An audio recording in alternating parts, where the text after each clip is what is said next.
Buenas tardes, buenos días. Nosotros somos el último equipo. Vamos a presentar el tema 4 de la unidad, tecnologías de comunicación. El equipo está conformado por David Lucio, Johanna Damas Hernández. Y Daniel Casillas. y Luis Ángel Sosa. El primer tema sobre los sistemas de telecomunicaciones es el sistema de telefonía fija. Yo solo les voy a explicar brevemente. Como introducción, se puede decir que la telefonía fija ha sido el pilar para las comunicaciones, pero ha sido rebasado o sustituido o superado por la telefonía móvil. La infraestructura de este sistema se basa en cables físicos que conectan hogares, oficinas y otros lados conmutados a través de una red de servicios públicos o privados. Se utiliza la tecnología de conmutación para establecer conexiones entre los usuarios, a transmitir señales de voz a través de cables de cobre o de fibra óptica. Bueno, el primer subtema de los sistemas de telefonía fija es la red telefónica conmutada, o la CRTC.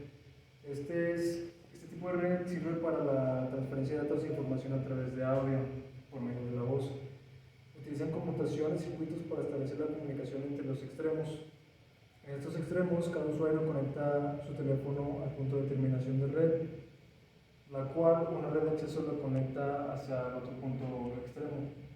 El único objetivo de este sistema es transmitir datos a través de la voz, puesto que el ancho de banda para una buena calidad de transmisión de voz o de conversación abarca entre los 300 y los 3400 Hz, ya que están limitados mediante los filtros intercalados. Buenas compañeros, yo les voy a presentar centrales telefónicas. Una central de telefónica es un sistema de telecomunicaciones que permite la conexión de múltiples líneas telefónicas para facilitar llamadas entrantes o salientes, depende de lo que se necesite o de la ubicación geográfica. Anteriormente las centrales telefónicas eran conformadas por personas físicas que se encargaban de conmutar la llamada de una estación a otra para buscar el lugar exacto a donde se buscaba conectar el número de llamada, ya sea en México, en Estados Unidos, en cualquier lado del mundo. Ya nomás se hace una conmutación física por medio de personas para que se puedan realizar bien las llamadas. A modo de evitar esto, se crearon las centralitas telefónicas. Esto lo que nos ayudan es que se hizo más automático todo este proceso sin necesidad de tanto personal. A este nomás se le da mantenimiento o prevención. También es conocida como PBX, Private Bridge Exchange. Es un sistema de telecomunicaciones privado utilizado que se utiliza dentro de una organización para gestionar las llamadas telefónicas internas o de manera externa. De las funciones principales que facilita las comunicaciones, como les comenté, ya puede ser llamadas entrantes o salientes de la empresa o de varios países. La conmutación de llamadas, que como te lo expliqué, no es necesario estar utilizando personal para que conmute la llamada de un destino a otro. Las extensiones internas que permite que en un solo estado no se emplee tanto trabajo para buscar la llamada o localizarla. Algunas de las funciones avanzadas que se crearon fue que se creó el buzón de voz, la transferencia de llamadas, la grabación de estas mismas, y unas conferencias en telefonía. ¿Siguiente? Nos pasamos al módulo hasta la red ISDN. ¿Vale? Como sus siglas indican, es Red Digital de Servicios Integrados. Son diferentes herramientas que tenemos en las telecomunicaciones que vienen por default. En la industria de las telecomunicaciones de datos y telefonía cambia en forma continua para satisfacer las demandas de los sistemas. Por ejemplo, el teléfono, el video o la computadora. Para satisfacer esas necesidades se utilizan las normas anteriores que se desarrollan e implementan nuevas. La red digital de servicios integrados o ISDN es un diseño de una red que propone las principales compañías telefónicas en conjunto con la CCITT para tratar de proporcionar las telecomunicaciones mundiales que admitan información de datos, voz, video y FACS-1000. Dale. Aquí tenemos la arquitectura de una red ISDN. Nos llega el usuario, todo esto entra en una red ISDN, se conmuta mediante ISDN y se dividen en paquetes o conmutaciones. Se divide en una conmutación de paquetes, una de circuitos, una instalación de no conmutaciones y una señal de canal común. Todo llega hasta la conmutación de ISDN y sale al usuario que va a parte de la nube o de la red. Siguiente. Aquí se emplean los canales. Se hicieron subdivisiones para cada respecto canal. Para el teléfono, que es a 64 kilobytes por segundo, es el canal BC. Las alarmas del sistema, medición de una empresa de servicio o administración de energía son a 100 bytes por segundo en el canal D. En el video, el correo electrónico son de 2.4 a 64 kilobytes por segundo en el canal BP. El FACS-1000 y la televisión de barrido lento son de 4.8 a 64 kilobytes por segundo en el canal BC. ¿Sí? Existen varios protocolos o normas. Entre las normas desarrolladas para el ISDN se utiliza la interacción entre los usuarios y la red misma para que usuario no pueda intervenir en una ISDN. El protocolo está usado por una ISDN por la capa de enlace de datos que se llama protocolo de acceso a enlace para canales D y protocolo de enlace para canales B. Se divide en ISDN, LAN, D. Siguiente. También es conocida por la información que se utiliza en mucha mayoría de frecuencia. Ya que esto nos abarca distintos protocolos para que lleve una norma como todas las telecomunicaciones, que todas tienen que estar regidas por un sistema muy muy específico y tienen que seguir varios reglamentos. Siguiente. El SN de banda ancha es lo mismo, pero está definida por la CCIT como un servicio que proporciona canales de transmisión capaces de manejar velocidades de transmisión mucho mayores que la frecuencia primaria de datos. Y en BSN se proveen servicios de mayor velocidad.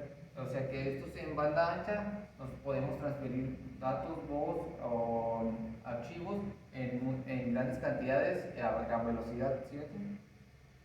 La clasificación de los servicios son aquellos que hay un intercambio de información en dos sentidos, ya sea entre suscriptores o proveedores.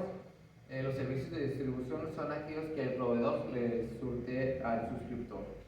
Los servicios convencionales son que proporcionan por un medio de transmisión bidireccional en ambos datos, terminal de tiempo real entre suscriptores o suscriptores y proveedores. El tema 4.1, 4.5, líneas T1 y E1. Y bueno, las T1 son líneas de cable que permiten la transmisión simultánea de datos por medio de canales por un medio de flujo de bits que son utilizados para conectar diversos dispositivos, ya sea routers o switches. Y bueno, ¿qué es una línea T1? Es un tipo específico de línea telefónica que puede transportar más datos que las líneas tradicionales o convencionales. Estas de T1 tienen una capacidad de 1544 megabits por segundo.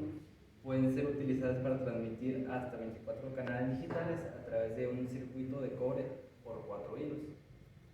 Y bueno, a diferencia de las líneas tradicionales, esta es mucho más rápida y, como lo dice, tiene una capacidad mucho mayor y cada vez se está usando más para aumentar la velocidad de transmisión de datos. Y bueno, aquí se demuestra que ya se está aplicando en un servicio telefónico de un edificio,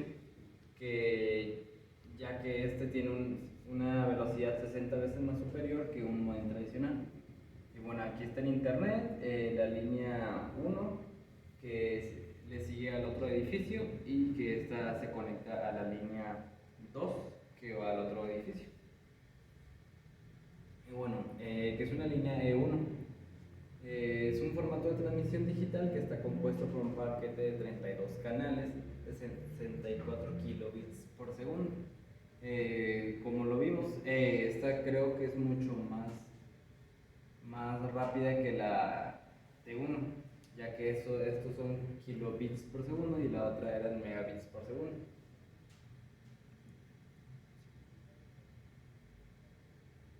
Pausa. Ahí.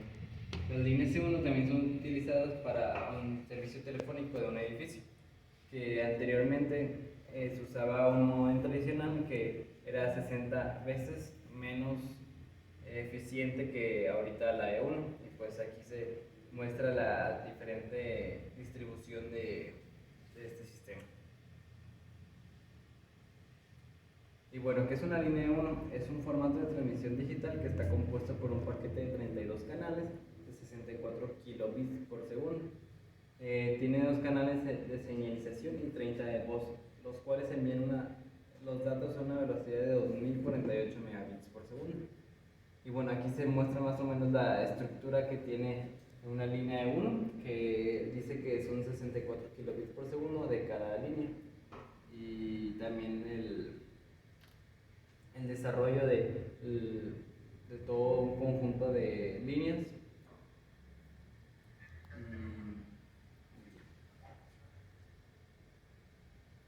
Y bueno, la señalización es el conjunto de señales transmitidas y recibidas en una red de comunicaciones que tienen como objetivo el intercambio de información que garantice aspectos como la correcta configuración de red y el encaminamiento apropiado de los datos. Bueno, el servicio de telefonía 1 está bajo la señalización del ICDN PRI europeo. Bueno, este es un tipo de señalización en la que está basada la E1. Y bueno, aquí se muestra el tipo de señalización que tiene y el cómo se muestra. Es el 4.1.6, tecnología ADSL. Es un tipo de tecnología de transmisión de datos digitales y de acceso a Internet. Para que esto pueda funcionar, se utiliza pares simétricos de cable de cobre de una línea telefónica. Este método nos permite utilizar el Internet sin impedir que se use regularmente la línea telefónica. ¿Para qué sirve el ADSL? Tal como otros sistemas de transmisión digital, el ADSL sirve como un canal de transmisión de datos digitales y conexiones a Internet. Características. En una conexión ADSL se establecen 3 líneas de transmisión. La primera sería el canal de envío de datos, que es por donde se envía a través del Internet la información. El canal de recepción, que es el canal que recibe los datos a través del Internet. Y el canal de servicio telefónico, que es el canal que nos permite realizar llamadas. Anteriormente el canal de recepción por lo general suele ser el más ancho de todos. Algunas ventajas y desventajas. Algunas ventajas del ADSL es que no ocupa una línea telefónica fija, también nos permite tener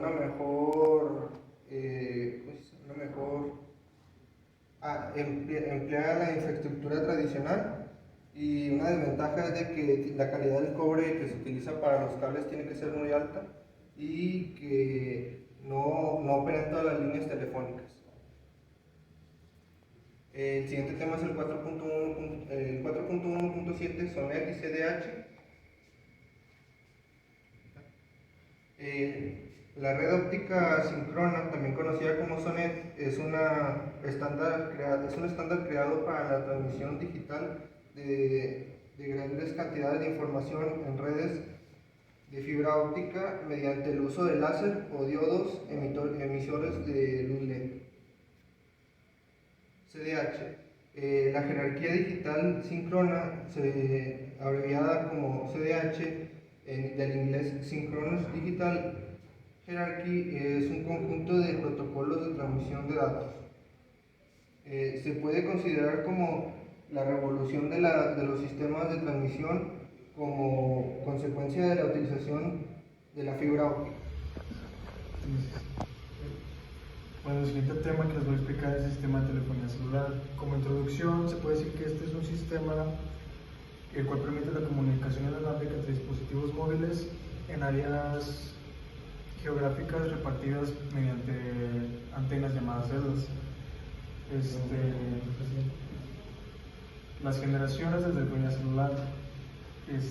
La primera generación, o la 1G, implementaba canales de comunicación analógicos con el único objetivo de tener equipos con escasa seguridad en la comunicación, debido a que la capacidad de transmitir estos datos era muy baja, la cual era entre 1 kilobyte por segundo a 2.4 kilobytes por segundo. Después sigue la segunda generación, o la 2G, la cual comenzó en los años 90, y esta pasa a la telefonía digital, que a diferencia de la 1G implementaba la tecnología analógica, y en esta se empezó a implementar la tecnología digital. En esta generación apareció el concepto de roaming. Este proceso es el conocido GSM, por sus siglas en inglés, el Global System Mobile Communication, la cual trajo consigo muchas ventajas, tal como mejorar calidad de voz en la comunicación, mayor velocidad para transmitir datos y los conocidos SMS o los mensajes de texto. En poco tiempo hubo una mejora que apareció para mejorar la transmisión de datos, y esto se derivó de la implementación de la tecnología GPRS, de la cual se hablará más adelante. La tercera generación, con el cambio del siglo, o al empezar los años 2000, se empezó a implementar esta generación, la cual ayudó a mejorar la potencia de las antenas, permitiendo una mayor conexión de redes al mismo tiempo, mejor calidad de voz y mejor velocidad para transmitir datos alcanzando los 2 megabytes por segundo bajo ciertas condiciones. La penúltima generación es la cuarta generación, o la 4G. Esta generación se sigue utilizando actualmente todavía en varios dispositivos móviles, en la mayoría de ellos, y tuvo como objetivo brindar una mayor seguridad de las comunicaciones y una mayor capacidad de las redes para ser capaz del aumento exponencial de datos en movilidad, por lo que esta versión continúa introduciendo mejoras en antenas, y la velocidad de esta generación ha alcanzado los 20 megabytes por segundo, comparándose o llegando a alcanzar las señales de la señal de fibra óptica. Y por último, sigue la quinta generación, o la 5G. Esta 5G comenzó en el año 2018, la fecha en la que se empezó a implementar. Es una actualización muy reciente y se ha implementado en varios teléfonos móviles, no en todos ni en la mayoría, sino en pocos, y en dispositivos que han salido actualmente en los últimos años. Se espera que el 5G desarrolle un ecosistema masivo de Internet, donde las redes puedan satisfacer las necesidades de comunicación de millones de dispositivos conectados, teniendo un equilibrio entre el costo y la velocidad. La velocidad de esta generación obviamente va a superar la de la cuarta generación, alcanzando con facilidad y superando los 20 megabytes por segundo de la cuarta generación. Como conclusión, se puede decir que la evolución de cada generación ha ayudado a mejorar obviamente la velocidad de transmisión de datos, así como la calidad de comunicación de la voz, agregando modificaciones y mejoras a cada antena de cada generación. Y a futuro se ve que la empresa Tesla implementa satélites con señales de la 6G, que abarquen ciertas zonas del planeta, ciertos países o ciertos lugares específicos en el planeta mediante satélites. Después explicaré los sistemas de telefonía celular digital, comenzando por la TDMA, Time Division Multiple Access. Este sistema proporciona la más forma eficiente que transmitir portadoras moduladas digitalmente. Exactamente, la TDMA permite que varios usuarios compartan una frecuencia dividiendo cada canal celular en diferentes intervalos de tiempo. Una única frecuencia permite canales simultáneos. Entonces, con una DMA de dos rangos de tiempo, los usuarios pueden compartir la misma frecuencia y así sucesivamente. Después seguimos con la FDMA, Frequency Division Multiple Access. Es un método de acceso múltiple en el que determinado ancho de banda de radiofrecuencia se divide en bandas menores pequeñas de frecuencia llamadas subdivisiones. La subdivisión tiene su propia portadora. Se usa un mecanismo de contador para que dos o más estaciones terrestres no transmitan en la misma subdivisión al mismo tiempo. En la FDMA, a las transmisiones de cada estación terrestre se le asignan bandas de frecuencia específicas, de enlace, de subida y de bajada dentro del rango asignado por el satélite. Continuamos con el CDMA, código de división de múltiple acceso. Este sistema, todas las estaciones terrestres transmiten dentro de la misma banda de frecuencia. No tiene limitaciones de cuándo deben transmitir con cuál frecuencia de portadora. Todo el ancho de banda la usan todas las estaciones de forma continua. Actualmente están en decadencia debido a que tienen ciertas limitaciones, como el hecho de que cada vez son menos los operadores telefónicos que los mantienen encendidos. El penúltimo sistema es el GSM, el cual es un sistema telefónica celular de segunda generación para resolver problemas de fragmentación inherentes a los sistemas de primera generación, digitalizando y comprimiendo datos para luego enviarlos por un solo canal. Y por último está el GPRS, General Packet Radio System. Permite la transmisión de datos a través de la red de telefonía móvil. Fue una mejora del sistema GSM para proporcionar una mayor cantidad de datos y permitir una conexión constante a Internet. Utilizar la misma infraestructura que el GSM, pero en lugar de transmitir los datos en tiempo real, los envían paquetes y los envían ráfagas, los envían a través de ráfagas a través de la red. Bueno, yo voy a presentar el tema de microondas. Bueno, primero, ¿qué son las microondas? Son ondas electromagnéticas de frecuencia muy alta, es decir, con un número elevado de vibraciones por segundo. Las microondas están situadas entre los rayos infrarrojos y las ondas de radio convencionales. Y bueno, primero vamos a ver los amplificadores de microondas.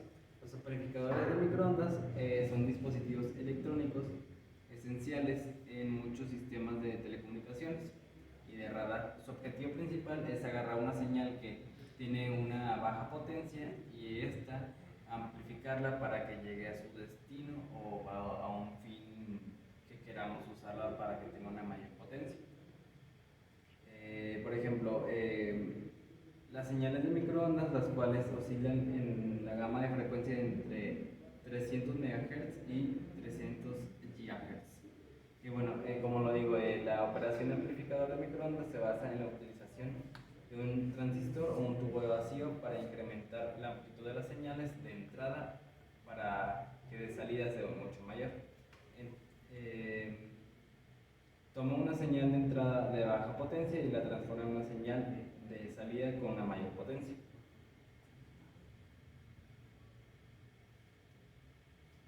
Bueno, hay diferentes tipos, por ejemplo, amplificadores de baja ruido.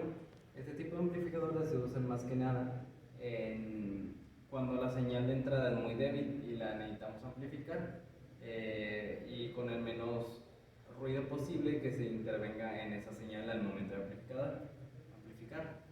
Entonces, esto se suele usar en sistemas de radar y telecomunicaciones donde se necesita mantener una señal libre de ruido. Y bueno, otro serían los amplificadores de potencia. Estos amplificadores se utilizan cuando se necesita transmitir una señal de microondas a larga distancia. Son comúnmente empleadas en transmisiones de radio y televisión. Y bueno, hay otra que es amplificadores de trabajo de onda progresiva.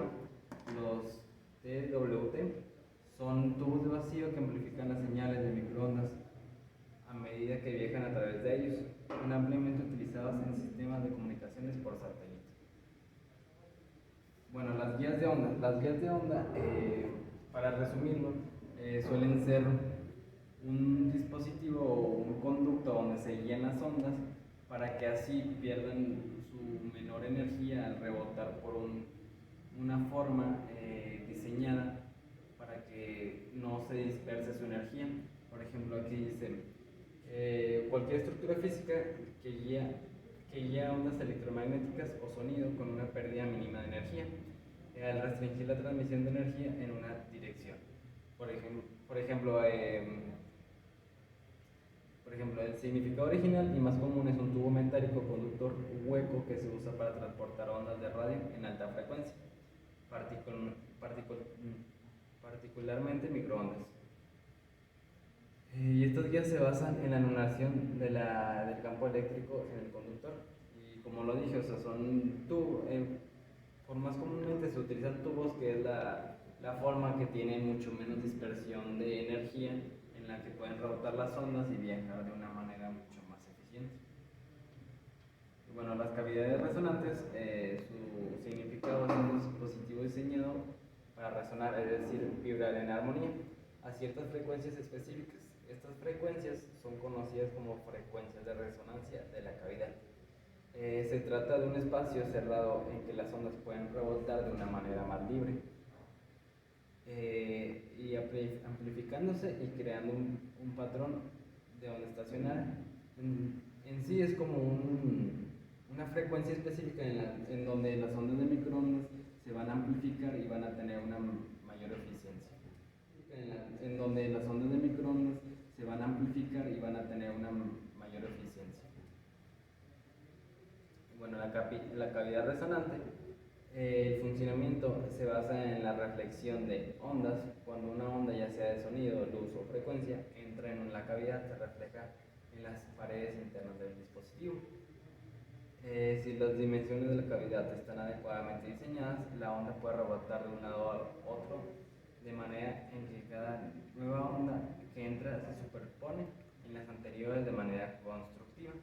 En sí es una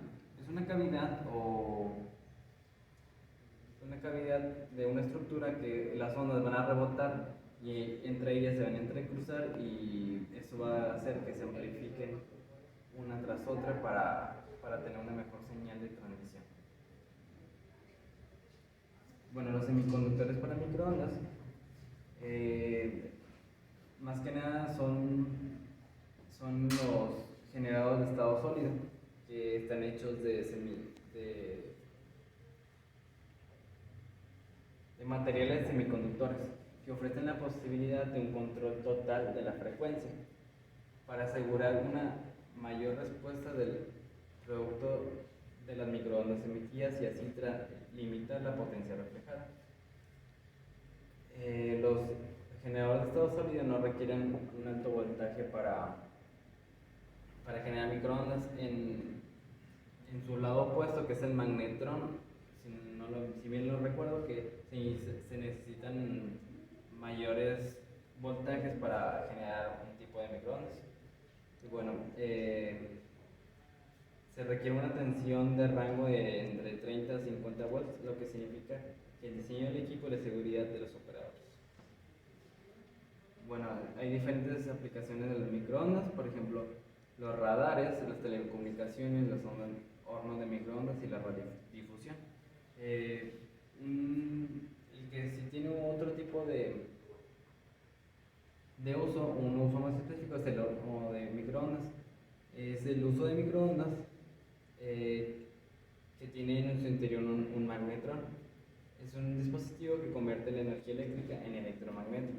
Esto último representa un microondas. Y bueno, lo que hace el microondas es que hace vibrar tanto las partículas que la comida en sí tiene partículas de agua, y esto las hace vibrar a una velocidad muy alta, que hace que se caliente. Igual las telecomunicaciones, las aplicaciones de los microondas son varias. Más frecuente dentro de las telecomunicaciones a largas distancias. Bueno, en las telecomunicaciones los microondas nos ayudan a transmitir la señal a una distancia mucho más larga. Igual los radares, mediante a receptores grandes que son los radares, se va a lanzar la señal de microondas y la va a recibir otro tipo de receptor, ya sea una antena o diferentes receptores que pongamos en el camino. Y también la radiodifusión mediante antenas, porque las microondas atraviesan con mayor facilidad la atmósfera y no sufren una gran interferencia. Y bueno, los microondas tienen una mayor fidelidad a que nuestra señal llegue con una señal mucho más certera y más limpia. Y bueno, en conclusión, las amplificaciones de microondas, así como el papel fundamental de las guías de ondas y semiconductores, en el funcionamiento eficiente de los dispositivos de microondas, de la comunicación inalámbrica, hasta la tecnología de radar y el calentamiento por microondas. Estas tecnologías continúan desempeñando un papel importante en una amplia gama de campos. Y bueno, como lo vimos, los microondas no solo se usan para lo que nosotros pensábamos que solo era para el horno de microondas, también se utilizan para transmitir diferentes señales a diferentes tipos de formato, ya sea para la radiodifusión, para las telecomunicaciones, para los radares, para diferentes tipos de casos que nosotros creamos convenientes usar en microondas, ya que son un tipo de transmisión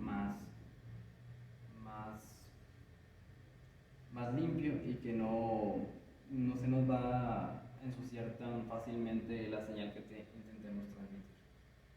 Gracias. Este tema es el 4.4, que sería satélites. El 4.4.1 es órbita de satélites. ¿Qué son los satélites? Los satélites artificiales son utilizados para enviar y recibir comunicaciones de uso masivo, como la telefonía, la televisión o internet. También sirven para prestar servicios educativos, como militares y educación científica. Las órbitas satelitales. Los satélites orbitales o asíncronas giran en torno a la Tierra en órbitas elípticas o circulares. En una órbita circular la velocidad de rotación es constante. Sin embargo, en las órbitas elípticas la velocidad depende de la altura del satélite sobre la Tierra. Es mayor cuando el satélite está cerca de la Tierra y es menor cuando está más alejado. ¿Te saltaste uno? No, sí. Bueno, la 4.4.2, sistema de comunicación por satélites. ¿Cómo funciona la comunicación por satélites? Un punto importante que debemos de aclarar sobre la información que se transmite es de que en el satélite no se puede generar, sino que es más un receptor y un amplificador, que por medio de los receptores y de los transductores se amplifica la información que se desea comunicar. Los receptores y transpondedores, la frecuencia típica del enlace de subida es de 6 GHz y de bajada de 4 GHz. Las funciones básicas son amplificar y transferencia de potencia. La intensidad de la señal del transmisor sobrecarga el receptor, por lo que bloquearía la señal de subida. Son de banda ancha, pueden recibir y transmitir más de una señal. Los satélites suelen manejar entre 12 y 24 o más transpondedores. Aquí tenemos un pequeño diagrama del flujo que lleva la comunicación por satélite, que aquí vemos lo que sería la antena receptora, que sería el amplificador, al mezclador y luego al amplificador de potencia, llegando a la antena receptora. Aquí tenemos una pequeña imagen de cómo está dividido el satélite, cómo está constituido el satélite, perdón. Unos beneficios de la comunicación por satélite: es una cobertura global, tiene una muy buena calidad, confiabilidad y una gran flexibilidad. 4.4.3 La aplicación de los satélites. En las radiocomunicaciones, en 1956 se encontraba en Washington y Hawái una fuente de radio que utilizaba como satélite, por así, bueno, un satélite natural a la Luna, pero en 1962 se dieron cuenta que la Luna no beneficiaba en nada y más que nada perjudicaba, que fue cuando se puso en práctica lo de enviar satélites artificiales para amplificar esta señal. El servicio de satélite fijo se trata de un servicio de radiocomunicación entre estaciones terrestres en posiciones dadas donde se emplean uno o más satélites. La posición dada puede ser un punto fijo en específico o cualquier punto dentro de un área específica.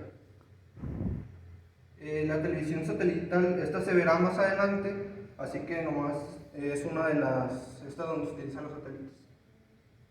Igual aquí en los dispositivos móviles los vimos anteriormente, así que no me rayaré tanto en este tema. Y los satélites y el internet. Es un método de conexión e internet utilizado con un medio de enlace, un satélite. Es un sistema donde no llega que se utiliza cuando no llega el cable o la telefonía, como pueden ser zonas rurales o alejadas.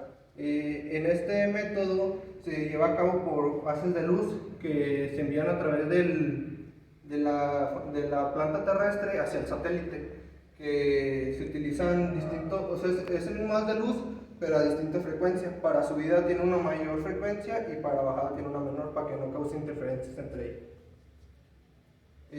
4.4.4 Sistema de posicionamiento global. El sistema empieza con un conjunto de satélites en órbita sobre la superficie terrestre y que recibe el nombre de constelación satelital. La constelación satelital que tenemos es el sistema GPS, que consta de 24 satélites en órbita, aunque actualmente hay acerca de 31 satélites en órbita. Estos satélites se encuentran a una altura de 20.200 kilómetros sobre la superficie terrestre. Este plan se empezó a realizar a partir del 1973. Y el cómo funciona, cuenta con un satélite enviando una señal que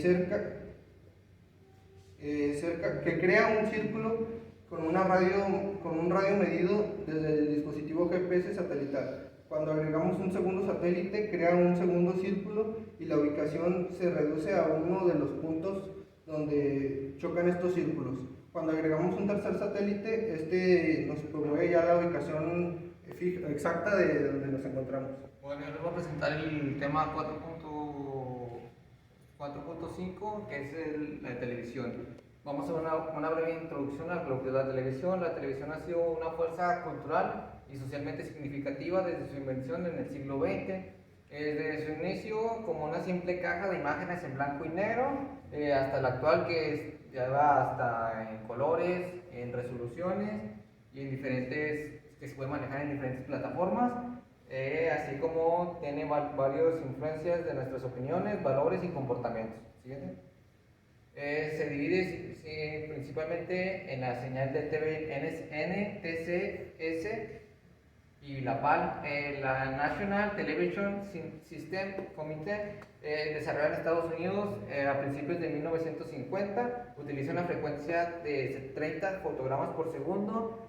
El nombre de NTSC también se refiere al estándar de codificación del color utilizado por este sistema, que se basa en una modulación de amplitud. La resolución es de 525 líneas de 25 líneas de resolución. Debido a la modulación de amplitud en la codificación del color, NTSC es propenso a la distorsión del color, así que se puede afectar en la calidad de la imagen en ciertas partes de la tele. Fue adaptado principalmente en América, en el norte, en Japón y en algunos países de América del Sur y de Asia. La PAL, la Phase Altering Line, desarrollada en Alemania en la década de finales de los 1950, utiliza una frecuencia de aproximadamente 25 fotogramas por segundo, emplea una modulación de fase en la codificación del color, lo que proporciona una mayor estabilidad y precisión en la reproducción del color en comparación de la NTSC. La resolución estándar es de 625 líneas de resolución, lo que resulta en una imagen de mayor definición y con mucho más color. Debido a la codificación que es más precisa, PAL es menos propenso a la distorsión y a la interfaz de color de NTSC. Fue adaptado principalmente en Francia, Europa, Asia, África y varias partes de Sudamérica. Siguiente. La televisión por cable y vía satelital. Primero hablaremos por la cable por cable. En la televisión por cable, los proveedores utilizaban cables coaxiales o de fibra óptica para enviar las señales de televisión a los hogares en distintos países. Algunos puntos de clave de cómo funciona. Algunos puntos claves de cómo funciona era de que la señal llegaba a un satélite y esta se reflejaba, o más bien se volvía a transmitir desde el satélite, pero con mucha más resolución, con mucha más calidad. Llegaba a los hogares, pero si estaba nublado o si había cualquier cosa climática, la resolución o la conexión con la tele era muy imprecisa y se llegaba a perder la señal en varios constantes de segundo, o a veces ni había canales disponibles. En la televisión por satélite se transmiten desde estaciones terrestres a satélites en una órbita alrededor de la Tierra. Estos satélites luego retransmiten las señales a vuelta a la Tierra, que se pueden recibir en antenas parabólicas instaladas, como les decía, de que llegaban y pues, si no había una buena condición climática, se perdía totalmente la señal. Si no había una buena condición climática, se perdía totalmente la señal. Televisión por satelital, las desventajas como las condiciones climáticas, como se les comentaba, tienen muchos impedimentos al instalarlos, ya que es una antena parabólica para televisión que requiere un posicionamiento preciso y una correcta orientación al satélite, y en algunos casos pueden seguir obstáculos físicos como árboles o edificios, y estos son interferencia para la misma antena. Los costos iniciales y mensuales, costo de instalación y el costo del cable por tener los canales cada mes.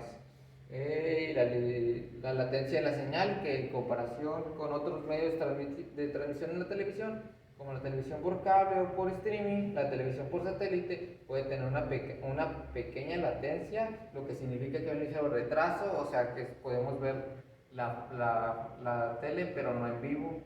Se perderá tampoco tan siquiera unos segundos. ¿Entienden?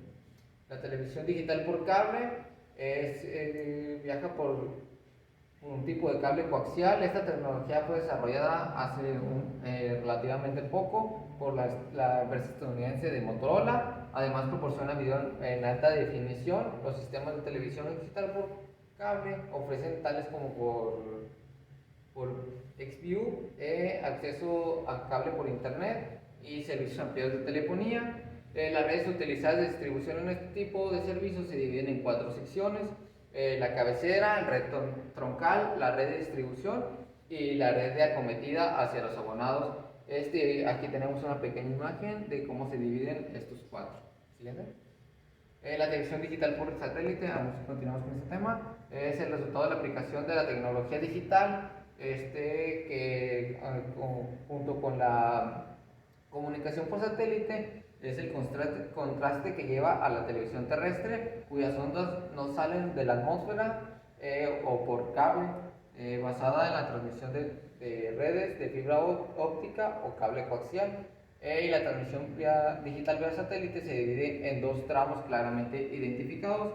Es el enlace ascendente o uplink, mediante el cual el centro emisor envía las señales de televisión en el satélite utilizando grandes antenas parabólicas, y el descendente o downlink, por sus siglas, donde en medio del cual el satélite retransmite la señal de televisión recibida hacia una zona en específico, y así el enlace descendente para evitar interferencias. ¿Sí?